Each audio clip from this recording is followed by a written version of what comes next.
Quand je prends dernièrement les propos d'Emmanuel Macron sur l'Afrique, eh bien, tout Africain conscient devrait donc comprendre très vite tout ce qu'il a pu nous dire et qu'est-ce que ça signifie.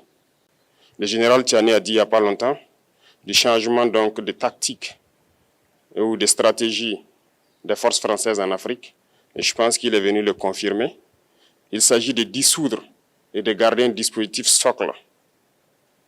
Et Emmanuel Macron l'a si bien dit qu'on ne peut que le remercier pour cette sincérité.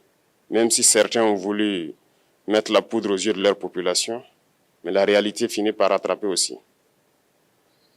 Ils ne partiront pas de certains pays. Ils ont juste dissous le dispositif. Vous ne les verrez plus dans des bases, mais dans les ambassades, ils seront là. Ils vont constituer des sociétés de sécurité pour sécuriser leurs sociétés qui existent dans ces pays-là. Mais les soldats seront là. Mais vous ne les verrez plus en tenue ou rassemblés dans des bases. C'est tout ce que ça veut dire. Ils vont se réorganiser, mais seront là. Il a parlé de politesse vis-à-vis de certains chefs d'État en leur donnant la primauté d'annoncer donc la rupture ou le départ des forces françaises. Ça nous importe peu, on peut dire. Mais tout ce que nous savons, c'est que si vous voulez une rupture avec ces forces impérialistes, c'est simple, on dénonce les accords. Tout commence par là-bas. Et je pense que l'exemple du Tchad, en tout cas, est palpable. Ils ont commencé par dénoncer les accords. Sinon, si on ne dénonce pas les accords, juste dire que les bases quittent, on n'a rien fait. Parce que le problème se trouve dans les accords coloniaux de défense qui ont été signés depuis l'indépendance. Le plus dangereux n'est pas ceux-là que vous voyez dans les bases. Le plus dangereux, ce sont les conseillers militaires. Les conseillers militaires existent dans tous ces pays. Ils ont existé au Burkina aussi jusqu'en fin 2022, jusqu'à ce que nous prenions nos responsabilités. Et qui sont ces conseillers militaires? C'est ceux-là qui sont censés mettre en pratique la politique de la France ici. Ils doivent travailler à rendre nos armées très faibles pour que la France puisse toujours avoir l'argument d'exister ici. Sous Blaise Compaoré, ils avaient réussi. Nos sentinelles prenaient donc la garde avec des bâtons. C'est ça que la France veut de nos armées. Lorsque nous arrivons à cette étape, nous n'avons pas le choix que de vouloir qu'ils viennent s'installer. Mais l'armée burkinabé a réussi à un moment donné à se débarrasser des conseillers militaires. Malheureusement, je pense qu'en 2019, après l'opération Otapuano, où ces Français ont vu que l'armée burkinabé avait encore une capacité de réagir au terrorisme, ils ont appelé les chefs d'état-major en France, ils l'ont instruit de reprendre les conseillers militaires dans toute la structure. Eh bien, il n'a pas accepté, mais au retour au pays, les politiques l'ont instruit d'accepter les conseillers militaires. Et c'est là que les conseillers militaires sont revenus dans l'armée burkinabé en 2019. Avec toutes les conséquences qu'on connaît, l'armée était en train de disparaître dans les années 2020-2021.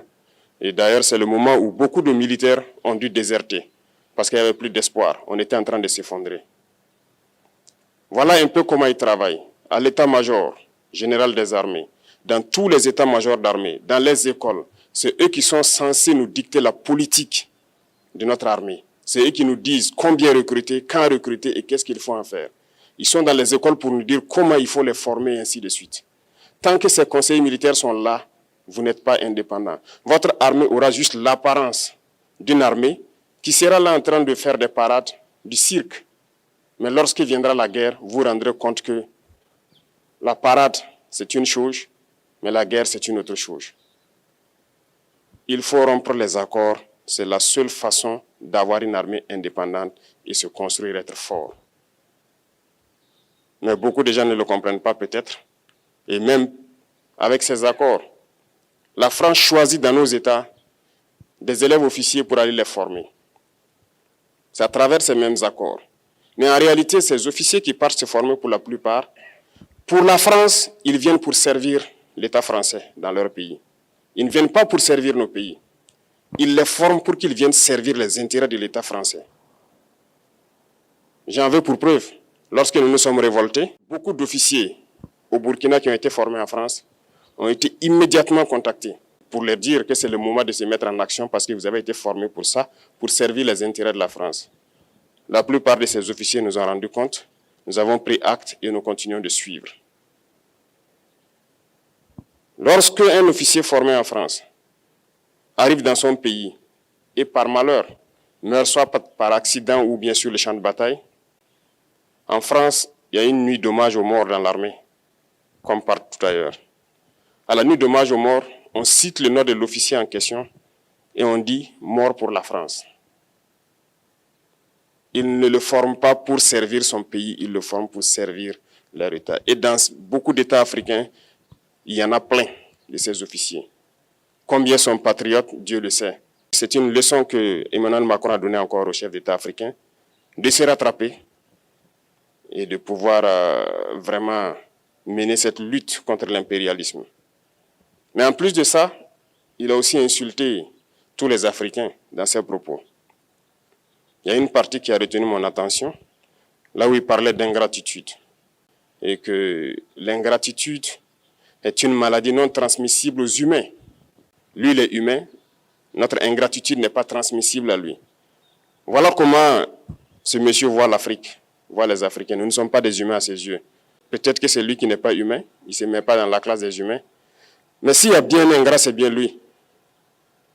Je pense que s'il n'est pas athée et qu'il prie, à chaque matin qu'il se réveille et qu'il prie, il devrait aussi prier les Africains. Parce que c'est grâce à nos ancêtres qu'il existe aujourd'hui une France.